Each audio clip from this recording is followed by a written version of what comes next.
Hello friends, I will now discuss question number 1, 2, 3, 4, 5, 6 and 7 of the topic light reflection and refraction in this video.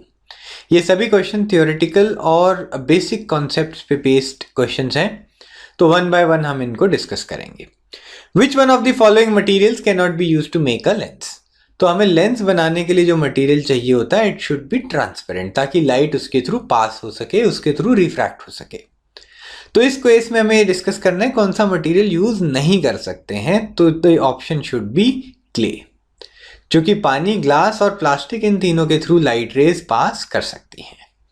Now let us move on to the second question. The image found by a concave mirror is observed to be virtual, erect and larger than the object. Where should we be the position of the object. तो यहाँ concave mirror को discuss करना है और उसकी image कैसी होनी चाहिए, वर्चुअल, इरेक्ट और larger than the object.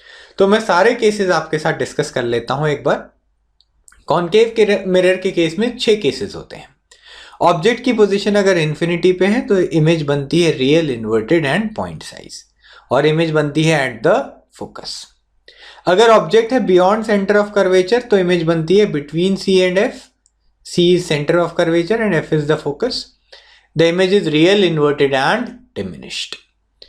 At center of curvature पे image भी center of curvature पे बनती है real, inverted and same size. ठीक है, ये जो टेबल है with proper ray diagrams, इसको आप बहुत अच्छे से प्रैक्टिस कर लीजिए और ये आपको याद होना चाहिए. इसके आगे between center of curvature and focus जब ऑब्जेक्ट होता है तो इमेज बनती है beyond C, real, inverted and enlarged.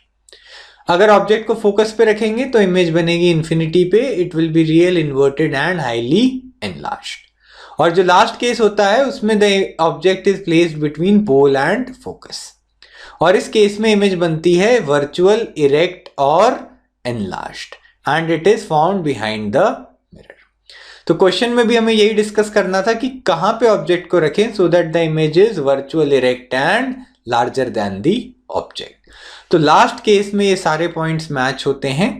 The object should be placed between the pole of the mirror and its principal focus. It should be placed between P and F.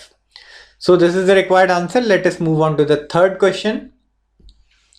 Where should an object be placed in front of a convex lens to get a real image of the size of the object.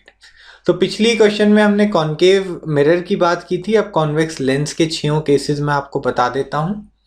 पहला case है again at infinity, image बनेगी at focus F2, real, inverted and point size.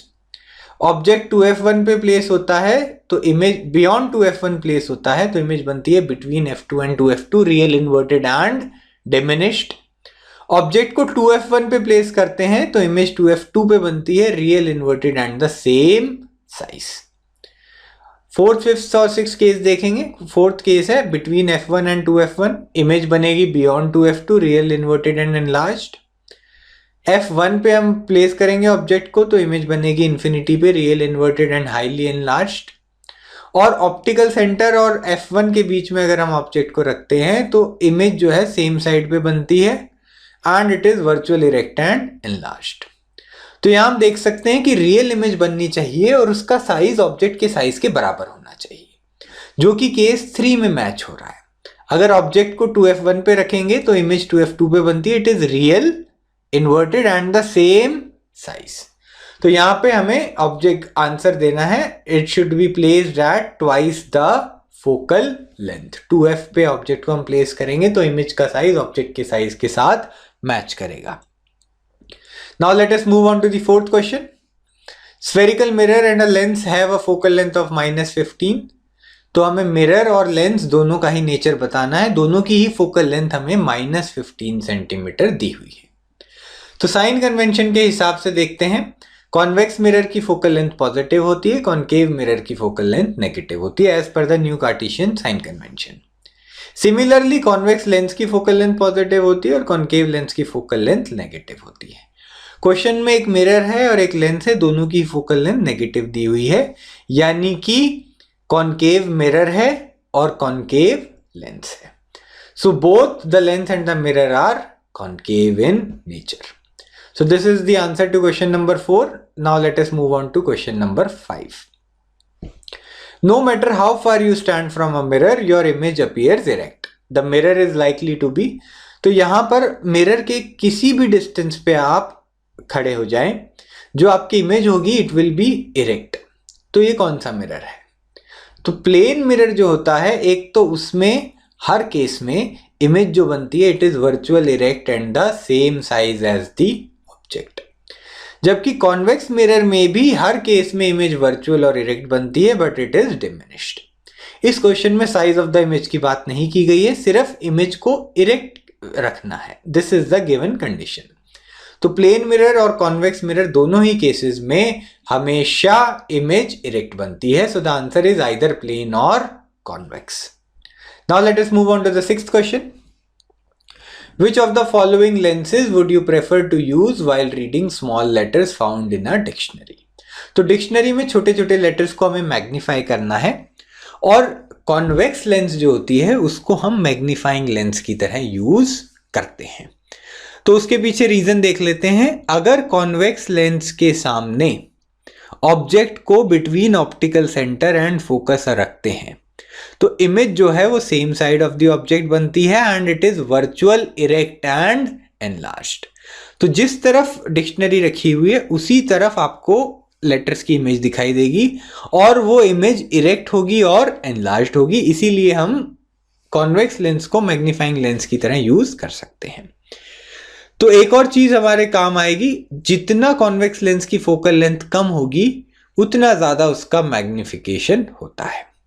तो हम चाहेंगे कि letters ज्यादा से ज्यादा मैग्नीफाई हो सके, इसीलिए हम कॉन्वेक्स लेंस यूज करेंगे और कॉन्वेक्स लेंस की फोकल लेंथ कम से कम रखेंगे। ऑप्शन ए और सी में कॉन्वेक्स लेंस दी हुई थी लेकिन ऑप्शन सी में फोकल लेंथ कम थी, यानी कि it will provide better magnification. So this is the answer to question number 6. Now let us move on to question number 7. We wish to obtain an erect image of an object using a concave mirror of focal length 15 cm. तो एक concave mirror के use से हमें erect image object की चाहिए। तो हमें इस ऑब्जेक्ट को कहां पर रखना चाहिए? Where should we place the object in front of the mirror? उस इमेज का नेचर कैसा होगा? इमेज बड़ी होगी या छोटी होगी? ये सब चीजें हमें डिस्कस करनी है। तो यहां पर कॉन्केव मिरर की बात हो रही है। क्वेश्चन नंबर 2 में मैंने कॉन्केव मिरर के 6 केसेस डिस्कस किए थे, अभी मैं वापस उनको यूज करूंगा।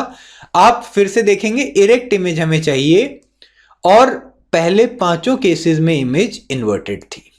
सिर्फ 6th केस में इमेज जो है वो इरेक्ट होती है, which is when the object is placed between pole and the principal focus. तो P और F के बीच में अगर ऑब्जेक्ट को रखेंगे तो इमेज जो है मिरर के पीछे बनती है। It is virtual erect and enlarged. तो ऑब्जेक्ट कहां रखना चाहिए? Between P F। तो उसका डिस्टेंस कितना होना चाहिए पोल से? Between 0 to 15 centimetre. सिमिलरली उसका नेचर क्या होगा इमेज का? Image is virtual. इमेज छोटी होगी या बड़ी होगी? The image is erect and enlarged. Image जो है वो बड़ी बनती है ऑब्जेक्ट के साइज के कंपैरिजन में। लास्ट में हमें रे डायग्राम बनाना है to show the image formation. तो रे डायग्राम मैं आपको दिखा देता हूं। ये स्टैंडर्ड डायग्राम है, ऑब्जेक्ट को P और F के बीच में रखा हुआ है। तो हमें कम से कम 2 रेज चाहिए जिनकी मदद से हम इमेज बनाएंगे। तो एक रे पोल पे स्ट्राइक कर रही है, angle of incidence is equal to angle of reflection. तो ये रे आगे चली गई। दूसरी रे जो है उसको हम सीधा लेंगे, which is passing through centre of curvature. तो ये रे जिस डायरेक्शन में जाएगी उसी डायरेक्शन में वापस आ जाएगी, क्योंकि इस केस में एंगल ऑफ इंसिडेंस 0 हो जाता है। आप देख सकते हैं रिफ्लेक्टेड रेज जो हैं, जो बाहर मिरर से रिफ्लेक्ट होने के बाद जा रही हैं, दे आर डाइवर्जिंग, वो एक दूसरे से दूर होते जा रहे हैं। तो इस केस में रियल इमेज नहीं बनती है। तो रिफ्लेक्टेड रेज को हम पीछे की तरफ प्रोजेक्ट करेंगे डॉटेड लाइन से, इनको साइट लाइंस बोलते हैं, और ये फाइनली यहां पर मीट कर रही हैं at some distance behind the mirror. क्योंकि साइट लाइंस के इंटरसेक्शन को हम ले रहे हैं तो ये इमेज वर्चुअल है, और आप देख सकते हैं the image is erect and enlarged as compare to the original object. So this was the required discussion. If you found this video useful, do like it and share it with your friends. Please do not forget to subscribe to our channel. Thank you so much for watching.